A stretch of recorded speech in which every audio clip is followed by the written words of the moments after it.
a clear idea on how to solve steady-state problems and transient.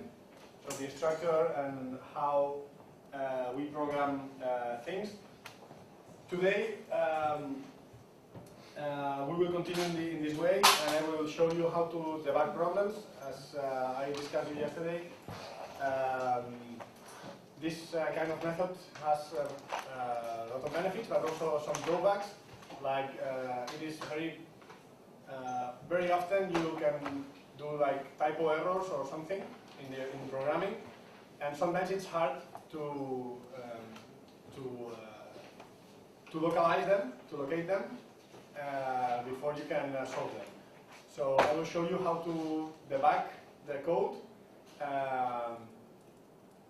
But before that, I wanted to say or to discuss a few more examples from the modeling that we have been doing for transient or for steady state. Sometimes the problem is how to discretize the domain and how to apply the equations. Okay? So, as a new kind of equation that you will find, up to this moment we have found nodes that were subjected to conduction and to convection or heat generation, right? But we haven't played with nodes in which there is a mass transfer in between them, like pipes or whatever, water tank or what, any domain in which you have transfer of mass. Okay, so that's why let's do as an example the pipe which I was talking yesterday. So let's do a easy one. So imagine I have one pipe with just one layer. This is PVC or whatever plastic if you want. So it's a pipe in which I circulate water in this direction. Okay? So here I know temperature of the fluid, average temperature of the fluid at the inlet, and I know velocity. Average also again velocity, because as you know, you will have profiles like that if it's turbulent, or you will have profiles like that if it's laminar, right? But imagine we are not going to deal with a boundary layer here, and we are just going to use NASA correlations for having the heat transfer coefficient. Everybody follows that? Yes, right? Okay. So the problem is that here we have like the outside, and imagine that, I don't know, these two different problems can arise here. Imagine that everything is fixed. This is always at 80 degrees, for example. And this is 1 meter second, for example. And I want to determine what is the temperature at the outlet. This is a steady state problem, right? This is a picture. I want to know a picture. Because imagine temperature outside is constant. So I want to know, okay, if I have a fluid, which is water, pumped at this velocity, at this temperature, with this thickness of PVC. This is, I would say,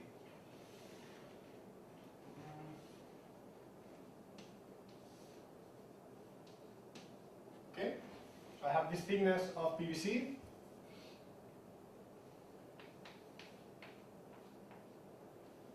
And temperature outside, for example, is, I don't know, 10 degrees. I want to determine the temperature outside the pipe. This is a common problem. But imagine that the temperature outside is not constant, but it varies with time. Then I cannot, my solution is not a picture, because it depends on time, then it's a transient problem, right? Or imagine I have that this velocity also depends also on time. Sometimes it's 1, sometimes it's 0. Like I pump or I close. It can happen. And I want to see the response of all this circuit. Okay? Let's do it transient because it's more interesting for you, I think, now. So imagine that this temperature outside varies over the day. So I want to know the temperature at the outlet of the pipe. So first thing we are going to do is assumptions. Which assumption I can make? It's a pipe, so it's axisymmetric. So at the end it's 2D. I have variations of temperature in this direction, and also variations of temperature in this direction, right? What else? Maybe I can say, okay, this is water, enter will be at 80 degrees, outlet will be, depending on the length, it will be closer to 80. So I can assume constant thermophysical properties of the water, or not, depends, okay? Second step will be to discretize the domain. Yesterday I told you, for fluids, unless you want to deal with Navier-Stokes equations, mean momentum and mass, just assume there is like a plug flow. It's like something going like in this direction, and I can draw nodes like this.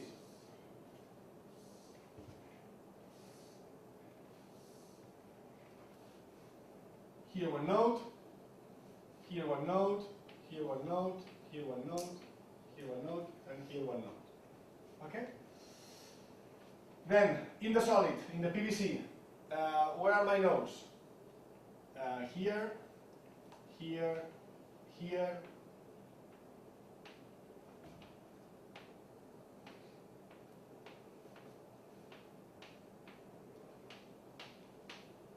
Right? This direction will be y, and this direction will be j, for example, or z, or whatever you like.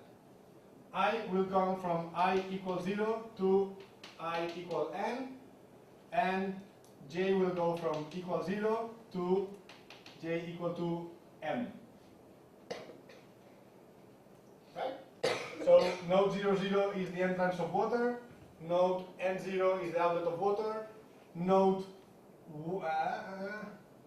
0, 1 is this corner, m1 is this corner, 0m is this corner, right? Okay, so which kind of coefficients do I need here? I will need areas. I will need this area to compute the amount of mass that is passing from one side to another, which is, if I know the radius of that, P R2 at the power 2, R1 at the power 2, right? So this surface, like surface water, we'll say,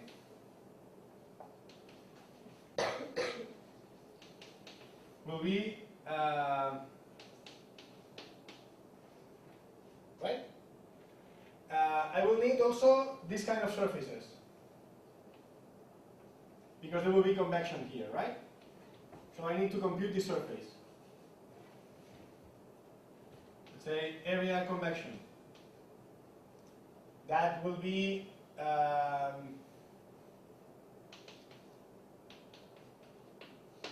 multiplied by delta x1, right?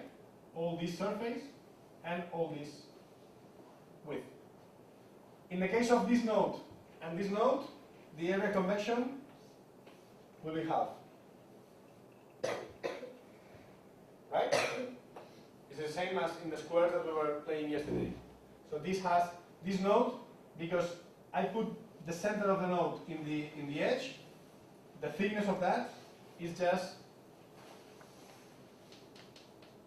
half of delta x. What is delta x? L divided by n, right? It's the same as yesterday.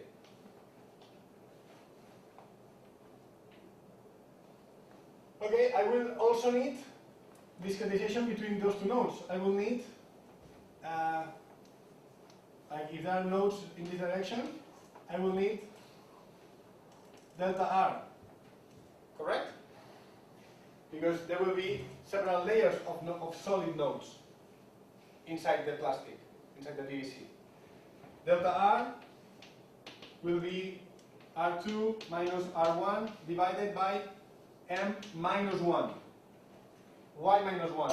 Because there is a node, 0, that is not here. Right? So node starts from 1 to M. So if I zoom in this, imagine this is the pipe, okay? I will have node 1, then for example 2, 3, and 4. This is half the thickness, this is half the thickness. So how many full nodes do I have? 3. This is, right? This is full, this is full, this is half. Right? That's why there are 3. In this case, M is 4. The last node is 4 in this case. But my domain, I have divided the domain into, let's say, 3 full gradients. What happens is that the first and the last, they only occupy half of the gradient.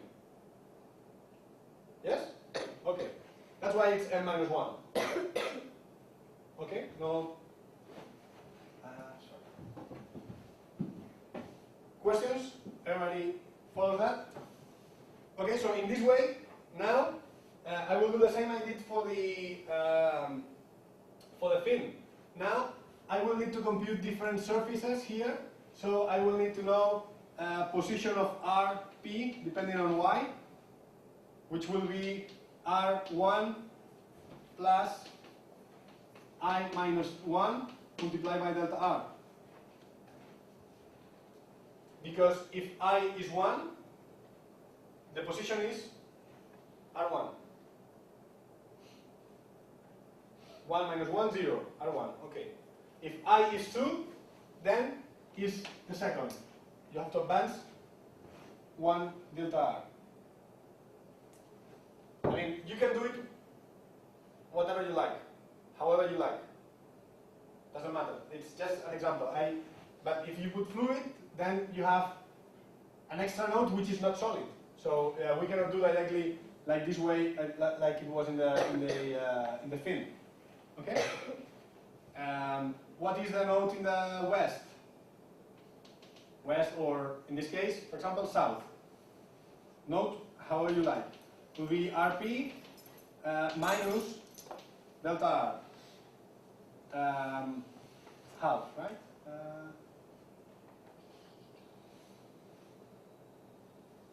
Yes.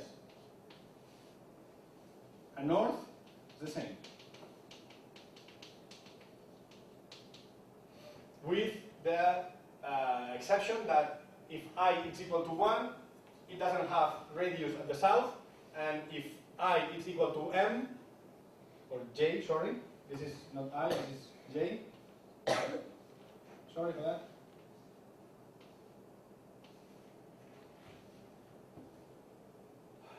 And the last one, it doesn't have any node in the north. Okay. But this is the way we are going to program the computer. Nothing new here. Now, what is new here? Let's, if I go to any node here, there is nothing new, nothing special. But if I go to those two, then there is something special when I apply the energy equation, because there is a convective term that is moving, there's a mass moving.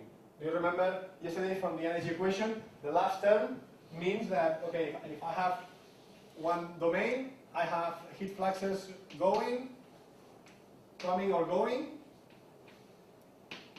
but it can happen that for a surface, you have a mass flow rate going in with a temperature 1, for example, and another going out. So now the last part of the equation, of the energy equation I wrote yesterday, stands for these exchanges of mass, which in this case is what it is. We have water flowing in this direction. So let's see what happens for this node, for example. If we have this node, you can go to the integral energy equation, or in principle, what is the energy equation? Energy in minus energy out, it's energy accumulated, right? I add energy at some power, I extract energy at some power. The difference between those two, it's accumulated or released, depending if it's positive or negative. So at the end is what is in the let's say sources of energy are going inside the node. This one,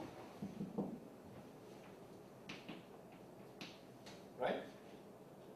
In this term, like mass flow 1 will be velocity 1 multiplied by density 1 multiplied by volume of the node, right? And how I convert it into, this is in, so mass flow in multiplied by Cp of the fluid going in multiplied by the temperature going in. This is the inlet of energy because of there is some water at some temperature going inside the node. This is the amount of energy that it's receiving. Okay, what is going out? We assume convection is outside. Convection to the tube, to the pipe, and something is going out also.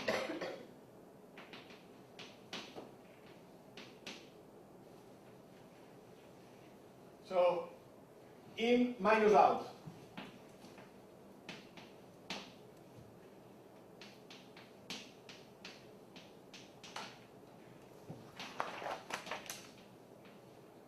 Equals to what?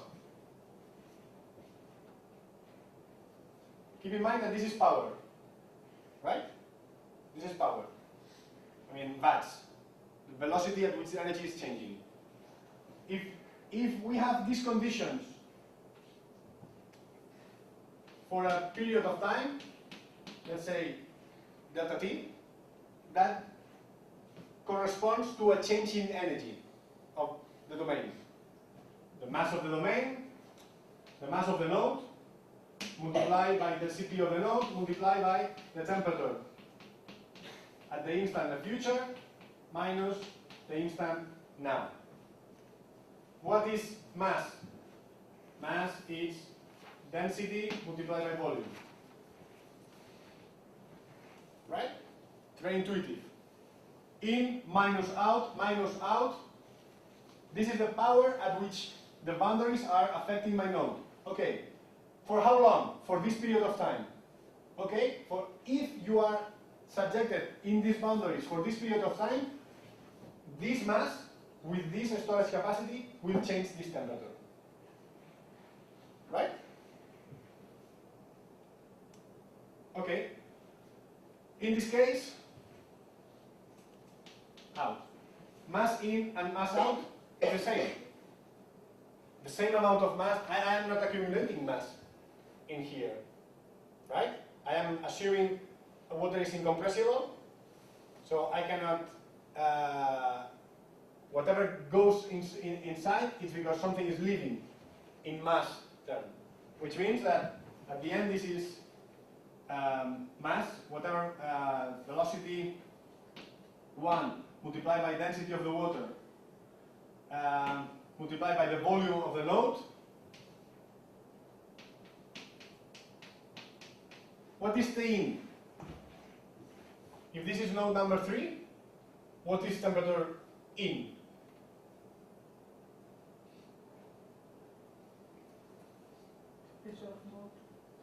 Temperature of node 2.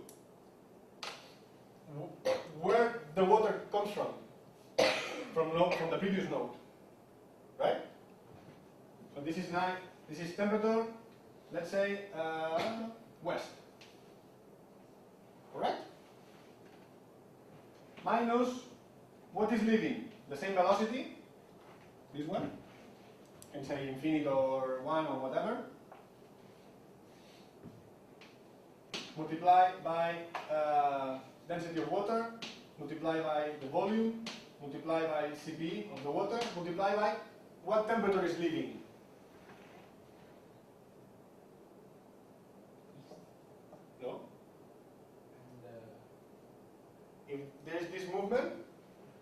the energy is going this way and going this way. T3, the temperature of the node. Right? I mean, we are receiving energy from previous node, and we are sending energy from my temperature, from the temperature of the node that I am analyzing. So this is T3, Tp in this case. Minus convection, heat transfer coefficient multiplied by area of convection of whatever node you are, multiplied by what? Tp minus T, that one, T north, let's say. That will be equal to density, Cp, volume, Tp at the T+1 minus Tp at the instant from the past, divided by the time. That's the same we had yesterday. The only thing is that now you have these terms. So what? Now, if you are implicit or explicit, that means that this temperature,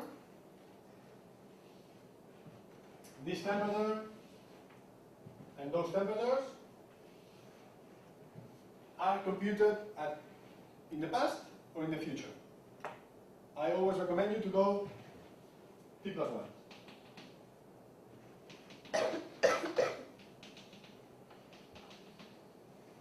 And then it's the same. You isolate your unknown, which is Tp, and you will have a set of equations. Because here you have one unknown, which is Tp. You will write one equation for each node. What happens is that temperature of the node in the future depends on temperature of the neighbors in the future. You don't know the temperature of the neighbors in the future. You assume. It's the same story. Any question? Clear?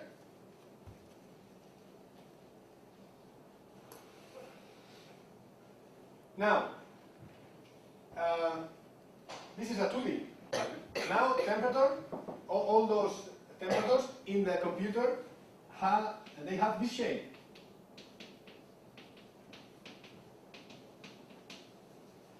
Right? They have this shape. The average has this shape. The assumed temperature has this shape. Those will be the maps. Because temperature varies in the I direction and in the J direction. Okay. But everything is here now. Is this much more difficult than 1D problem? No. You just have, because you're not going to compute it. The computer will compute for you. So it's a matter that you explore this way, and then let's say you stop at I equals 0, then you explore all these nodes. You go here, you explore all these nodes. You go here, you explore all these nodes. Okay. The new thing of this is this kind of energy that is associated of a mass transfer. Is the energy that is coming with this mass entering to your domain. Okay, but everybody has done that in undergraduate studies. Mass flow rate multiplied by Cp multiplied by delta T, right? Keep in mind, this is power. This is power at which the domain is subjected to heat or win or lose heat. This power multiplied by the temperature is the amount of energy that you are accumulating or releasing to where? To this mass, which has this heat storage capacity. Okay?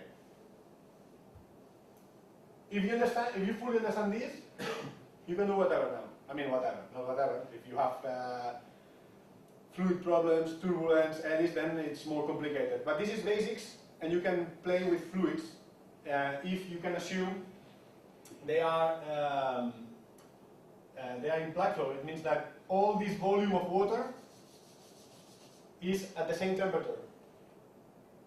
Is like this, or no, I want to check what is the temperature exactly near the pipe and near here, and I need this difference for some reason.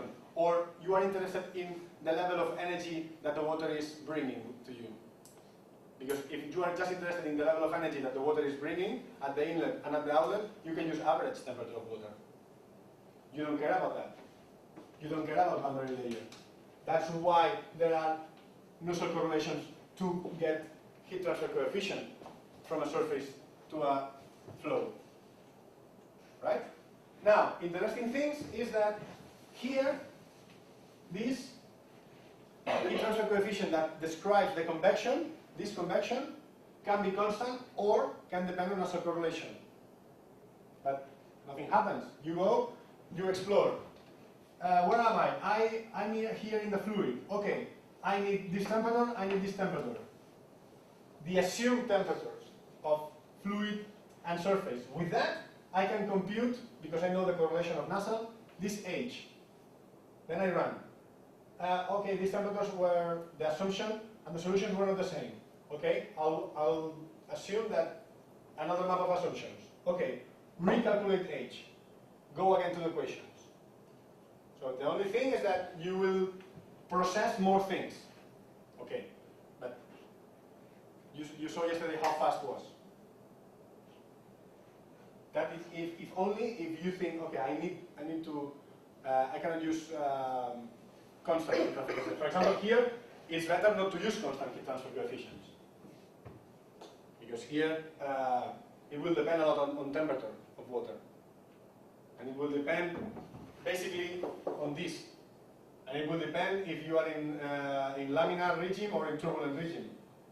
So it's if you have a varying mass flow rate of water, you need to compute this for every velocity, because it will change it a lot. It's at the Reynolds, I think, 0.8 if you are in turbulent. Okay? Any question out of that? No? Great. So, one thing.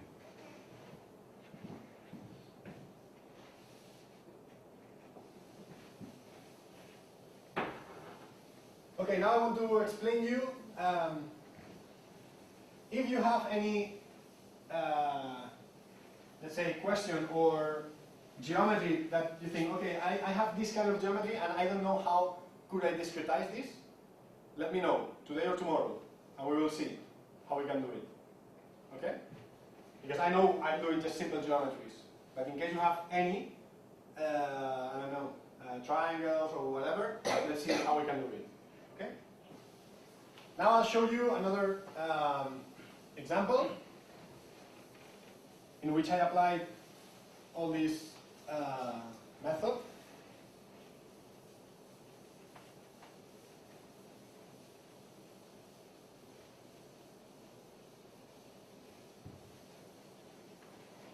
Okay, let me show you from here.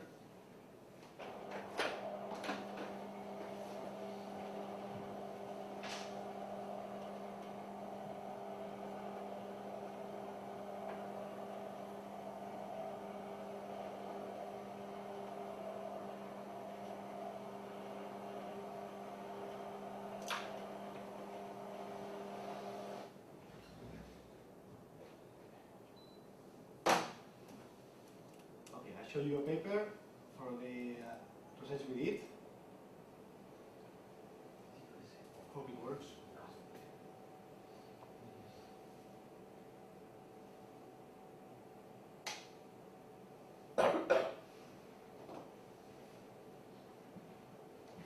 Okay, sorry.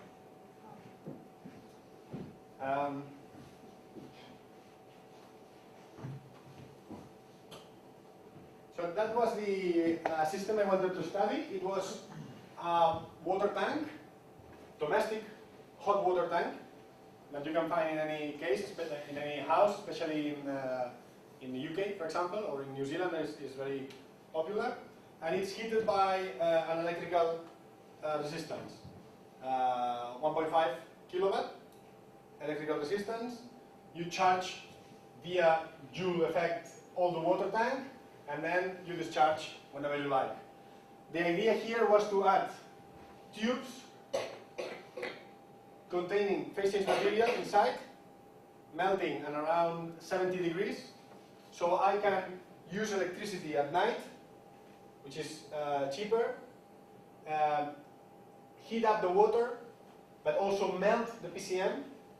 So the following day, I have water and the PCM charge. So I can do a discharge of water, let's say shower in the morning, and then after the PCM, because it's melted at temperature higher than 70 degrees, it will release the heat to the water is charged again, and I can do another shower or another use of domestic hot water using tariff, night tariff. Okay? This is known as peak-load shifting. So this is the idea is we have whatever demand we have in our house, and what we want to do is to shift the peak of demand and to shift it into periods where the electricity is cheaper, night. Okay? So here we have I think 47 tubes. 47 tubes of PCM, all surrounded by water, or they are distributed in an homogeneous way, and we have the electrical resistance. Okay, so we apply what I have been talking about all these 3 days to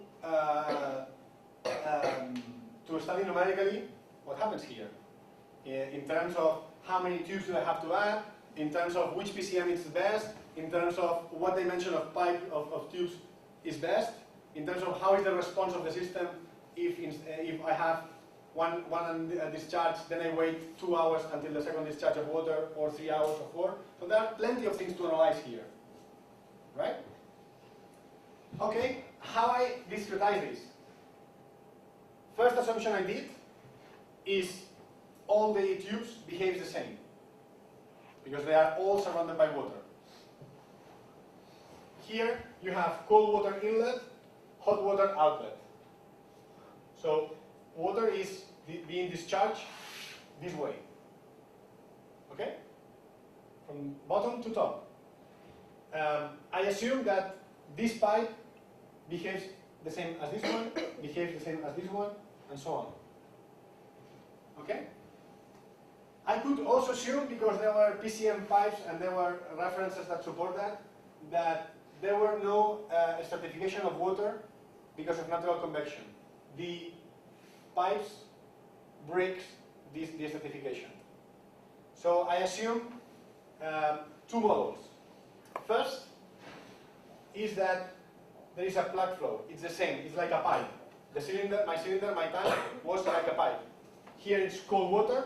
The cold water is in contact with the 47 pipes, tubes of PCM, being heated, and then it goes.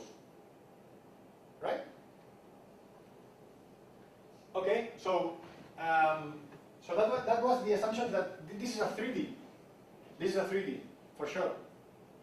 I mean, if you look at the picture, you have different temperatures in this direction, in this direction, and in this direction. But if I assume that all the pipes behave the same, then I can jump 1 dimension. And what I did, this was my case. This was my case study. We have PCM inside.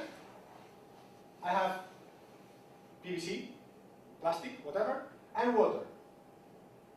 Then the steel, and then polyurethane, and then the outside. Okay? This is a 2D model, right? This is a 2D. I have gradients in this direction and in this direction. 2D. Great. Now, this is in contact. 47 elements of these are in contact with a single load of water. So this water, everything is at the same temperature. The water only has gradients in the vertical direction, not in this plane. Why? Because if there are gradients, if I assume, okay, yeah, but the water here, it doesn't have the same temperature as here, or as here. Okay, then how do you model that? How do you model the differences between this point and this point? Then you have momentum, you have mass, you have to go to CFD. And then you cannot, if you go to CFD, you cannot say, okay, I want to see what happens if I do one shower in the morning and one shower in the afternoon. That means 9 hours of differences. Can you run 9 hours of difference using CFD in natural convection? No. So I assume that all the water just has only gradients in this direction. Still, MPU, 2D also. They have temperature difference in this direction because that part of the steel will be close to water temperature and that part of the PU will be close to the environmental temperature. There will be heat losses through the tank. So there's a 2D problem. We discretize like this. It was the same.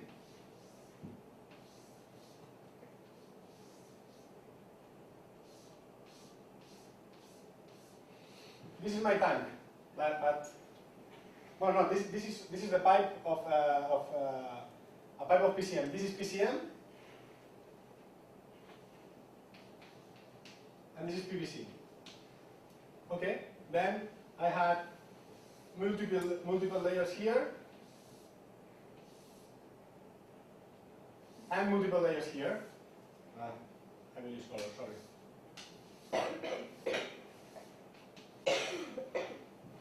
Right?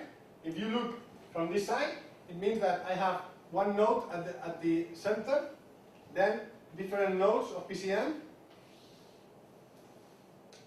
then the change between PCM and PVC, and then nodes of PVC.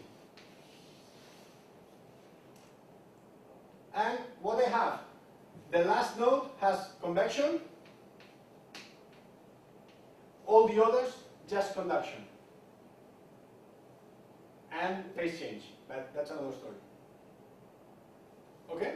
Easy, we can do that. The only thing you have to matter now is all these areas between, but we learn how to do it. All these areas, depending on radius, depending on so on. Okay.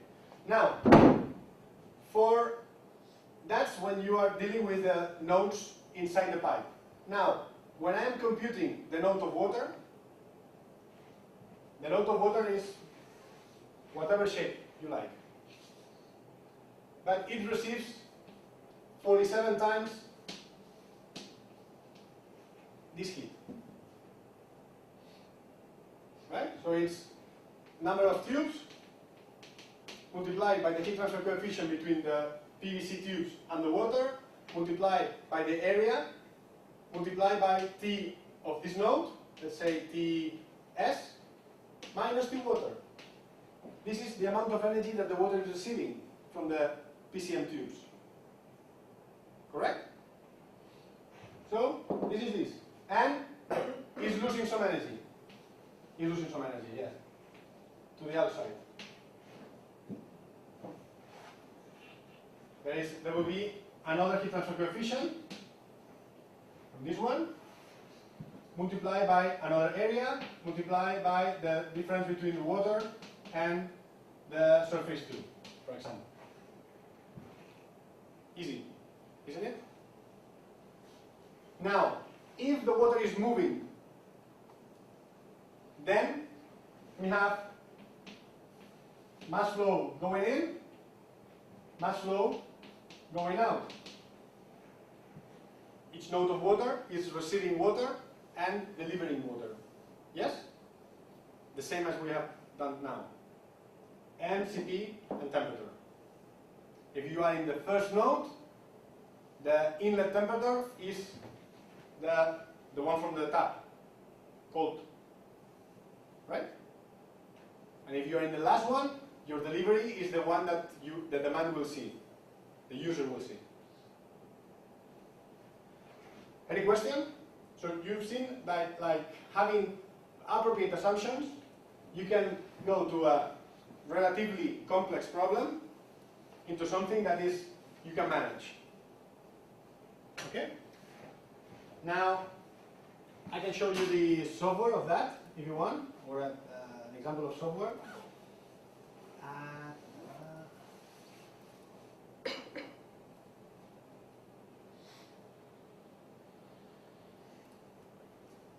Yeah, is that one.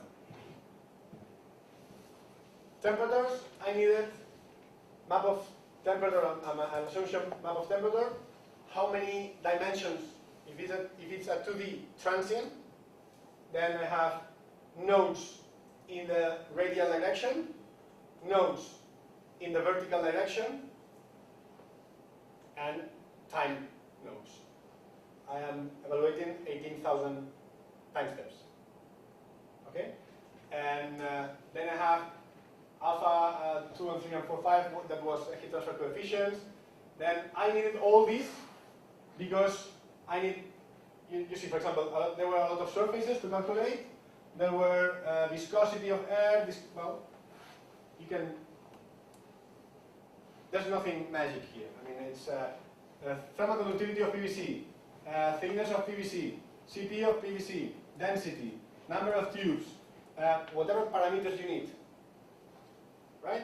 Then radius at the west, radius at the east, radius of the eye point, volume of PVC. So there's nothing new, nothing. A, B, C, D, E, F parameters, as in before. All these areas of convection that I will need. Nothing special. How is the structure? The same as the one I shared with you. The same, exactly. I define the number of nodes. Maximum error, maximum number of iterations. It's the same that we have been doing. Now, here, I apply, because it is PCM, I need to apply density of PCM and so on. And this is because there is a phase change here. We don't talk about phase change today. Density of PVC, density of steel. This is input data.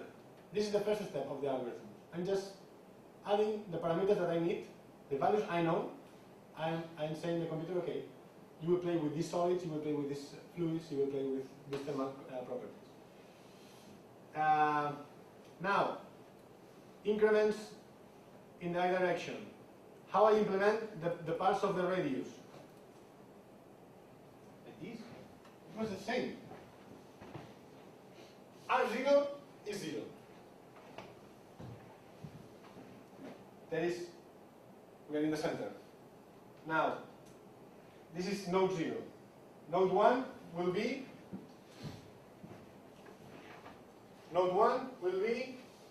increment in PCM, delta R. If you are in the east, it's minus or more. It's the same we have been doing. Now for all nodes inside PCM, you can do the way you like, but you need to make sure that you are saying to the software that depending on the index, you are in one radius or in another, because you need to know the position usually to calculate the area. If it's convection area or volume or whatever. But you need to let the computer know how to calculate it. Here I put all the radius of the tube and of the tank. Here, for example, it's for the tank. Then, this is for the phase change, no worries. Then it goes like it was. It starts the iterations. Initial number of temperature. We have two domains, I and J. 4 in J, 4 in I. If I'm here, that's initial conditions. If it's here, that's another initial conditions. Depending, I have to start with somewhere, right? It's a transient problem. We start from a picture and we advance. Okay.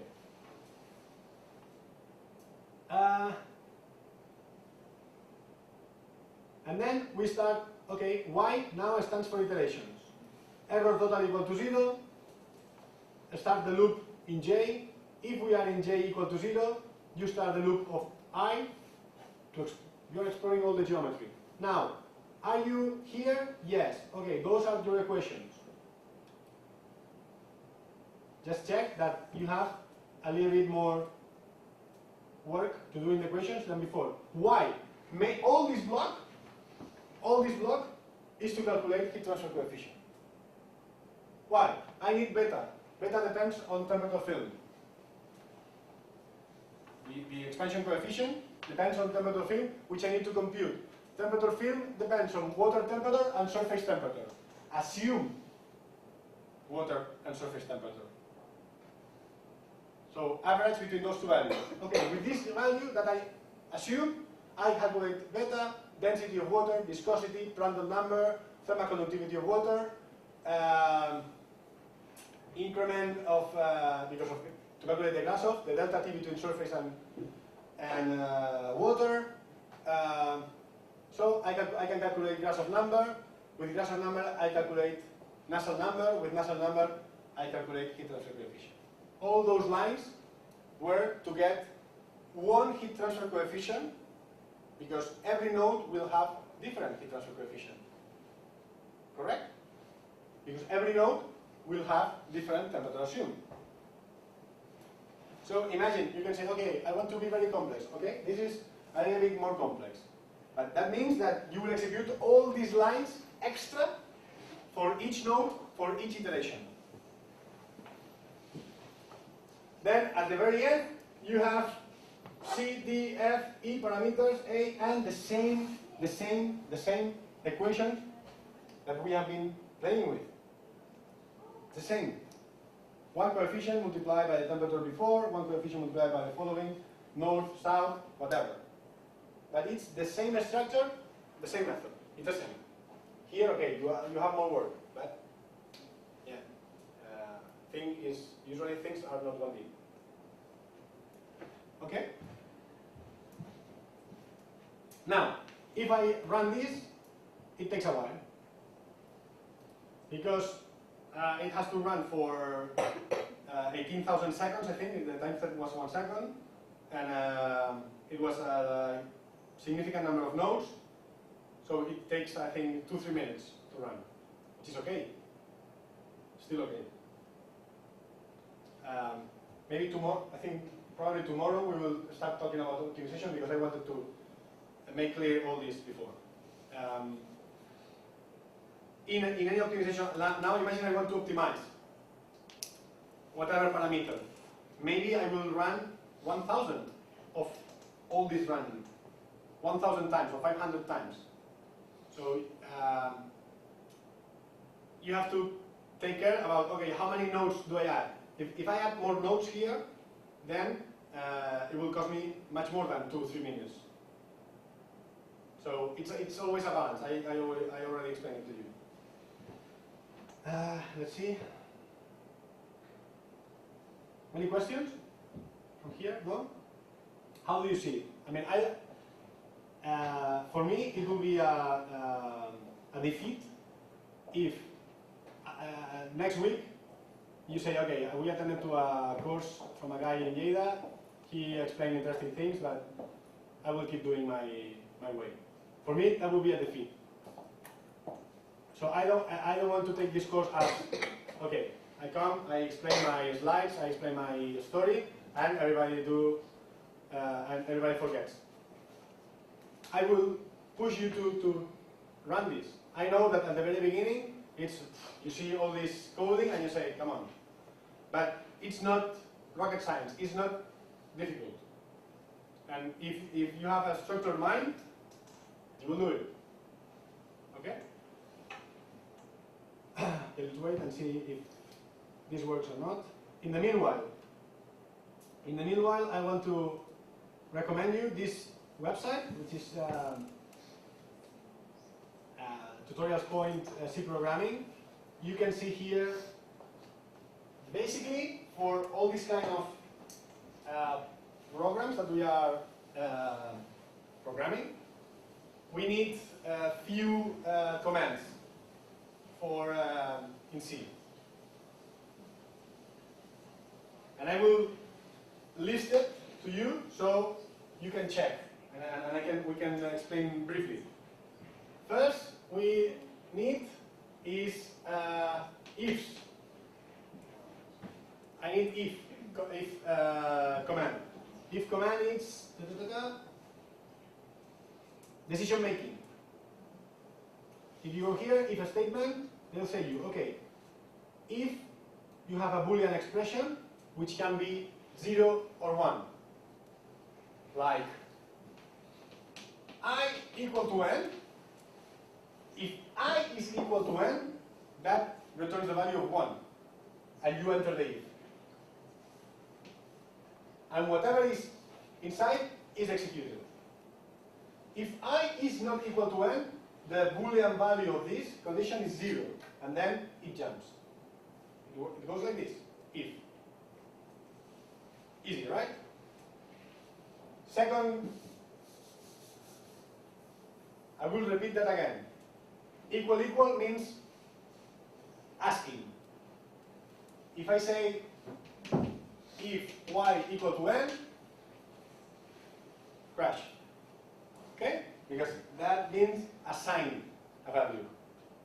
That is not a Boolean operation. That is, I am not comparing. Here I am asking. Here I am asking. Is I bigger than n or lower than n? Or is I lower than n and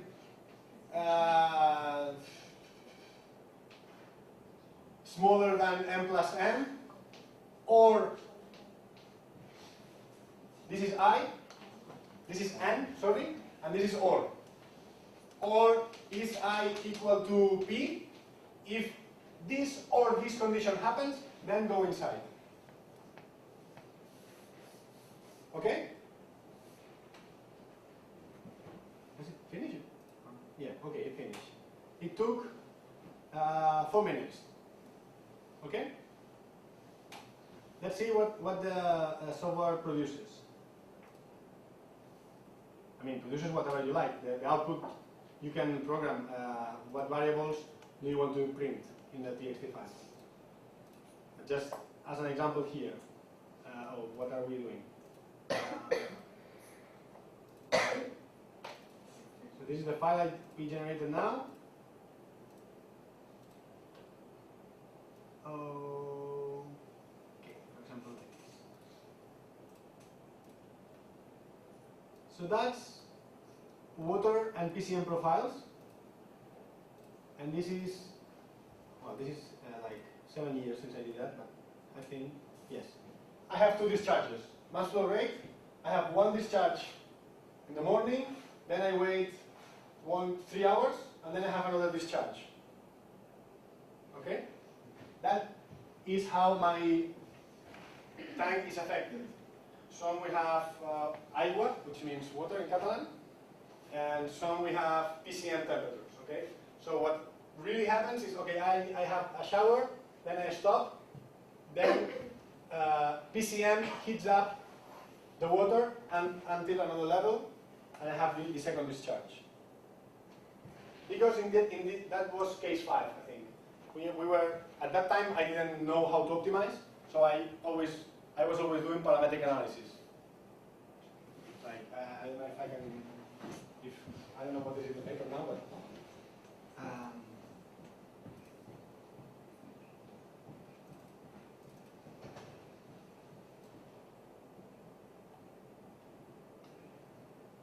you see here in this paper, I explain all these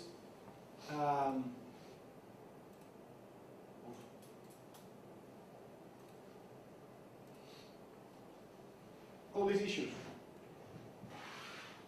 For a given node, I have a northern node, a southern, west, east, all the surfaces, how I calculate them, whatever.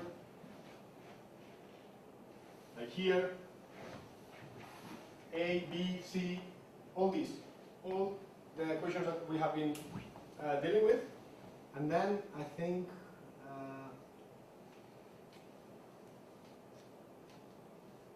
another important thing.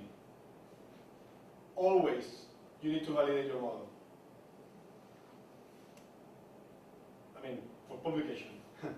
If you want to analyze something, you can do the modeling. But if you want to publish the research, the models have to be validated or at least verified.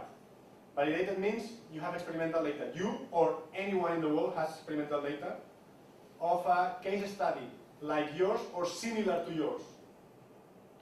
Okay? If it's verified, it means you compare against another numerical model, which it's validated. Okay? So, unless you do that, reviewer number 3 or 2 or whoever will say this is not possible for publication. I mean, if I review it, I will say this is not possible for application. Because how the scientific community knows that the assumptions you have assumed are correct. How everybody knows that the heat transfer coefficients correlations you are using are correct. So you need, okay, there are a lot of tuning in the modeling. There are a lot of things, okay, I go this way, I go this way. How do we know that the results you are having are good, are correct? Then you need to go and have one experiment. Maybe you have the experimental setup, or maybe someone else has done some experiment. You can adapt your model to their boundaries, to their initial conditions, and run and see if you have same with experimental and numerical.